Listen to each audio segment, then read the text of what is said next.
أعوذ بالله من الشيطان الرجيم بسم الله الرحمن الرحيم أتأتون الذكران من العالمين وتذرون ما خلق لكم ربكم من أزواجكم بل أنتم قوم عادون قالوا لئن لم تنتهي يا لوط لتكونن من المخرجين قال إني لعملكم من القالين رب نجني وأهلي مما يعملون فنجيناه وأهله أجمعين إلا عجوزا في الغابرين ثم دمرنا الآخرين وأمطرنا عليهم مطرا فساء مطر المنذرين إن في ذلك لآية وما كان أكثرهم مؤمنين۔ یہ سورہ شعراء کی آیت نمبر 165 165 سے 174 174 تک تلاوت کی گئی ہے، اور ان آیات کا ترجمہ یہ ہے کہ حضرت لوط علیہ السلام نے کہا اتأتون الذکران من العالمین، کیا سارے جہانوں میں تم مردوں کے پاس آتے ہو اور انہیں چھوڑ دیتے ہو جو تمہارے رب نے تمہارے لیے تمہاری بیویاں پیدا کی ہیں، بلکہ تم حد سے گزرنے والے لوگ ہو۔ انہوں نے کہا اے لوط، بے شک اگر تو باز نہ آیا تو یقیناً تو نکالے ہوئے لوگوں میں سے ہو جائے گا۔ انہوں نے کہا بے شک میں تمہارے کام سے سخت دشمنی رکھنے والوں میں سے ہوں، اے میرے رب مجھے اور میرے گھر والوں کو اس سے نجات دے دے جو یہ عمل کرتے ہیں۔ تو ہم نے اسے اور اس کے گھر والوں کو نجات دی، سوائے ایک بڑھیا کے جو پیچھے رہ جانے والوں میں سے تھی۔ پھر ہم نے دوسروں کو ہلاک کر دیا، اور ہم نے ان پر بارش برسائی، زبردست بارش، پر ان لوگوں کی بارش بری تھی جنہیں ڈرایا گیا تھا۔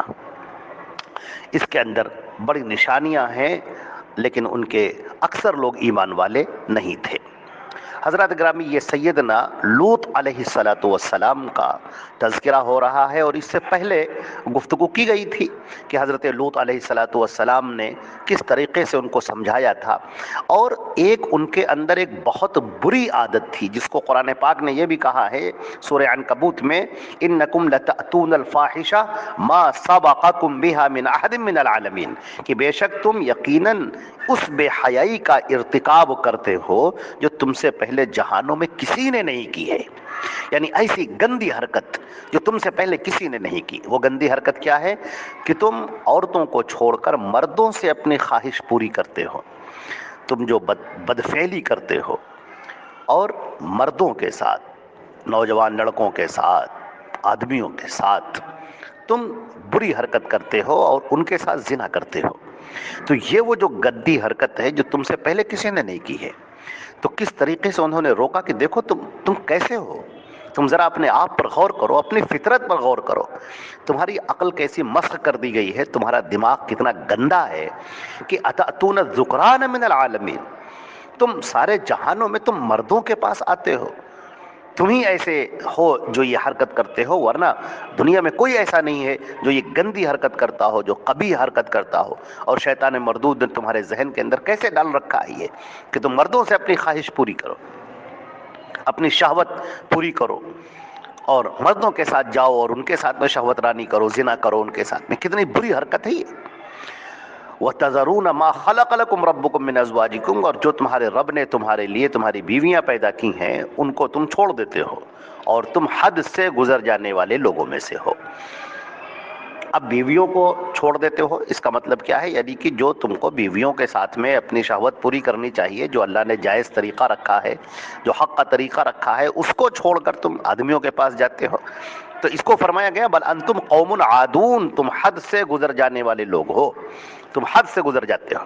یہاں پر اس کے دو مطلب ہو سکتے ہیں. ایک تو مطلب یہ بھی ہے کہ تم بیویوں کو بجائے ان کے شرمگاہ میں تم پیچھے سے ان کے ساتھ میں جاتے ہو، تاکہ یہ اس لیے کرتے ہیں تاکہ اولاد نہ ہو، تو یہ حرکت تم کر رہے ہو، اور دوسرے مردوں کے پاس جاتے ہو، آدمیوں کے پاس، اور ان سے شہوت پوری کرتے ہو.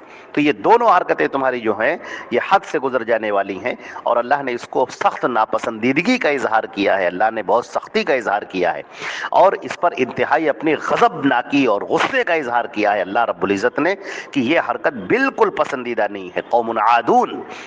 اب یہ بات سن کر قوم کو شرمندہ ہونا چاہیے تھا، اپنی غلطی کی اصلاح کر لینی چاہیے تھی، اپنے آپ کو درست کر لینا چاہیے تھا، لیکن نہیں، وہ الٹے اور خفا ہو گئے. اور ایسا ہی ہوتا ہے جب کوئی آدمی غلط چل رہا ہوتا ہے اور اسے آدمی صحیح ٹوک دے، تو بجائے یہ کہ وہ احسان مانے، وہ اور خفا ہو جاتا ہے اور غصے میں آ جاتا ہے. تو یہی حال ان لوگوں کا ہوا. وہ کہہ رہے ہیں کہ اے لوط، اگر تم اپنی ان باتوں سے باز نہ آئے، یعنی تم ہم کو نصیحت کرنا بند کرو، اگر تم باز نہ آئے تو ہم تم کو یہاں سے نکال دیں گے، اپنی بستی سے نکال دیں گے، تمہارے جیسوں کا یہاں پر کوئی گزر نہیں ہے، تم لوگ یہاں پر نہ رہو. اس کا مطلب یہ ہے کہ کہیں نہ کہیں اس سے پہلے کے وہ لوگوں نے بھی ان کو سمجھایا، یا جو انبیاء آئے ہوں انہوں نے ان کو سمجھایا ہو، اور انہوں نے ان کے ساتھ برا سلوک کیا، ان کو وہاں سے نکال دیا. تو اسی طریقے سے حضرت لوط علیہ السلام سے بھی کہہ رہے ہیں کہ تم کو تو معلوم ہی ہے کہ اگر تم باز نہ آئے تو پھر ہم تمہارے ساتھ بھی وہی کریں گے، اور تم کو اپنی اس بستی سے نکال دیں گے، یہاں سے تم کو باہر نکال دیں گے، ذلیل کر کے نکالیں گے. تو وہ یہ چاہتے تھے کہ حضرت لوط کو ذلیل کر کے نکالیں، اور اللہ یہ چاہتا تھا کہ باعزت طریقے سے نکلے، اور ہوگا وہی جو اللہ نے چاہا. واللہ غالب علی امری. اللہ تعالیٰ ہر کام پر غالب ہے، ہر چیز پر غالب ہے. حضرت لوط علیہ السلام نے بالکل صاف طریقے سے کہا، کوئی مداہنت نہیں، اس سلسلے میں کوئی کمپرومائز نہیں، بالکل صاف طریقے سے. باطل کے ساتھ کوئی کمپرومائز. جو غلط ہے آپ اسے غلط کہنا سیکھیں، جو حق ہے اسے حق کہیں، جو غلط ہے اسے غلط کہیں. اگر آپ غلط کو غلط نہیں کہہ سکتے ہیں تو پھر اس کا مطلب یہ ہے کہ آپ کے اندر حوصلہ نہیں ہے، آپ کے اندر جرأت نہیں ہے. سیدنا لوط علیہ السلام نے بالکل صاف طریقے سے کہا، قال انی لعملکم من القالین. یہ جو تم کام کرتے ہو، یہ تم گندگیاں کرتے ہو، میں اس سے سخت دشمنی رکھنے والوں میں سے ہوں. یعنی میری اور اس کی جنگ ہمیشہ جاری رہے گی. میں تمہیں غلط باتوں پر ہمیشہ ٹوکتا رہوں گا، ایک ایک فرد کو ٹوکتا رہوں گا، یہاں تک کہ تم اپنی ان غلطیوں سے اور ان بے حیائی کے کاموں سے اور ان گندے کاموں سے تم باز نہ آ جاؤ. میں تمہیں منع کرتا ہی رہوں گا، بے شک میں تمہارے اس کام سے سخت دشمنی رکھنے والوں میں سے ہوں. اور اس کے بعد جب قوم کی دشمنی بڑھی اور انہوں نے لوط علیہ السلام کو اور جو لوگ آپ پر ایمان لائے اور جو آپ کے ماننے والے ہوئے، جو مومنین ہوئے، ان کو ان لوگوں نے ستانا شروع کر دیا، پریشان کرنا شروع کر دیا. تو حضرت لوط علیہ السلام نے اللہ کی بارگاہ میں دعا کی، کہنے لگے رب نجنی واہلی مما یعملون. اے میرے پروردگار، مجھے اور جو بھی میرے اوپر ایمان لانے والے لوگ ہیں، جو میرے اہل ہیں، انہیں نجات دے دے، ان کاموں سے بچا لے. اس بستی میں ہم نہیں رہنا چاہتے، یہاں کے لوگ اس قدر گندے ہیں اور بالکل زندگی تنگ کیے ہوئے ہیں. اے میرے پروردگار، میں نے ان پر اپنی حجت تمام کر دی، تیری دعوت میں نے خوب پہنچا دی، مگر اب یہ لوگ نہیں سدھر رہے ہیں. اے میرے پروردگار، ہمیں نجات دے دے، ہم ان سے الگ رہنا چاہتے ہیں، ان لوگوں کے ساتھ بھی ہم نہیں رہنا چاہتے ہیں، ہم کو الگ کر دے پروردگار. ان کے اعمال بد کی نحوست اور وبال سے اللہ تو ہم کو محفوظ رکھ. اللہ تعالیٰ نے فرمایا فَنَجَّيْنَاهُ وَأَهْلَهُ أَجْمَعِينَ. تو ہم نے لوط کو اور ان کے اہل کو، ان کے گھر والوں کو، سب کو نجات دی. دیکھیے یہاں پر اہل کا لفظ استعمال کیا گیا ہے، اور اہل کا مطلب یہاں پر کیا ہے؟ اہل کا مطلب یہ ہے کہ جو حضرت لوط علیہ السلام پر ایمان لانے والے ہیں. تو جو لوگ بھی حضرت لوط علیہ السلام کے خاندان میں سے، گھرانے میں سے، دوست احباب میں سے، قوم کے لوگوں میں سے جو بھی لوط علیہ السلام پر ایمان لائے، ان سب کو یہاں پر اہل سے تعبیر کیا گیا ہے. تو جو لوگ حضرت لوط پر ایمان لائے ان کو اور حضرت لوط کو وہاں سے بچا لیا گیا. لیکن جیسا کہ اس سے پہلے بھی ہم نے بتایا ہے کہ ان کی جو بیوی تھی، لوط علیہ السلام کی بیوی، وہ حضرت لوط پر ایمان نہیں لائی، اور وہ اپنے قوم کے ہی ساتھ تھی، وہ اسی طرح سے گندگی میں مبتلا تھی اور وہ اپنے قوم کے ساتھ ہی تھی. چنانچہ حضرت لوط علیہ السلام نے کہا کہ صبح عذاب آئے گا، لہٰذا سب لوگ یہاں سے نکل چلو رات ہی میں، اور کوئی جب اللہ کا عذاب آئے گا تو کوئی پیچھے مڑ کے نہیں دیکھے گا. تو جو حضرت لوط علیہ السلام پر ایمان لائے تھے مومن تھے، وہ تو حضرت لوط علیہ السلام کی فرما برداری کرنے والے تھے، جو انہوں نے کہہ دیا اس کو انہوں نے پتھر کی لکیر سمجھا۔ لیکن ان کی بیوی کو چونکہ آپ پر یقین ہی نہیں تھا، اس پر ایمان ہی نہیں تھا، لہٰذا وہ سوار تو ہوئی، حضرت لوط کے ساتھ تو چلی، لیکن جب قوم پر عذاب آنا شروع ہوا تو اس نے پیچھے مڑ کے دیکھا، جس سے حضرت لوط نے منع کیا تھا، مگر اس نے پیچھے مڑ کے دیکھا اور اس تیز آندھی نے اس کو اپنی طرف کھینچ لیا، لہذا وہ بھی ہلاک ہونے والوں میں سے ہو گئی۔ تو اسی کا ذکر کیا گیا الا عجوزا فی الغابرین، سوائے ایک بڑھیا کے جو پیچھے رہنے والوں میں سے تھی۔ یہاں پر بڑھیا سے مراد لوط علیہ السلام کی یہ بیوی ہے۔ پھر اللہ نے فرمایا ثم دمرنا الاخرین، پھر ہم نے دوسروں کو ہلاک کر دیا۔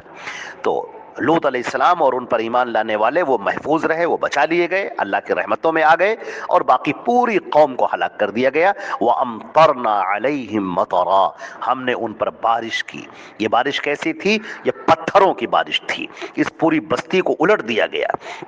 حضرت جبریل علیہ السلام نے چیخ ماری اور اس کی آواز سے لوگوں کے کانوں کے پردے پھٹ گئے، اور اس پوری بستی کو اٹھا کر پٹخ دیا گیا، الٹا کر دیا گیا، اوندھا کر دیا گیا، اور ان کے اوپر پتھروں کی بارش کی گئی۔ تو یہ اللہ کا سخت عذاب تھا۔ فَسَاءَ مَطَرُ الْمُنذَرِينَ، ان لوگوں کی بارش بہت بری تھی جنہیں ڈرایا گیا تھا۔ اللہ نے فرمایا ان فی ذلک لآیہ، اس پورے واقعے میں، حضرت لوط کے واقعے میں بڑی نشانی موجود ہے، اور اکثر لوگ ان میں سے ایمان لانے والے نہیں تھے۔ اور بے شک تمہارا رب بہت زیادہ طاقتور ہے اور بہت زیادہ رحمت کرنے والا ہے، اور سب کے ساتھ رحیم ہے۔ وہ سب کو موقع دیتا ہے سدھرنے کا، اور جب کوئی سدھرتا نہیں ہے، جو اپنے حال کی اصلاح نہیں کرتا ہے، تو پھر اللہ کا عذاب آتا ہے۔ لہٰذا ہمیں بچنا چاہیے۔ آج بھی بہت سارے لوگوں نے، بہت ساری قوموں نے اور ملکوں نے تو اس کو جائز قرار دیا ہے، اپنے یہاں مرد مرد سے شادی کر رہے ہیں، عورت عورت سے شادی کر رہی ہے، لیکن اس کے نتیجے میں جو بیماریاں آ رہی ہیں، جو ہولناکیاں پیدا ہو رہی ہیں، اور معاشرے میں خلا پیدا ہو رہا ہے، اور زندگی کے اندر سے جو لطف جاتا ہے، اس کا کوئی علاج نہیں ہے۔ اور ایسی ایسی بیماریاں اللہ نے مسلط کر رکھی ہیں کہ جو بالکل موت تک پہنچا دینے والی ہیں۔ اللہ تعالی ہم سب کو محفوظ رکھے اور اللہ کے عذاب سے ہم سب کو بچائے رکھے۔ السلام علیکم ورحمۃ اللہ۔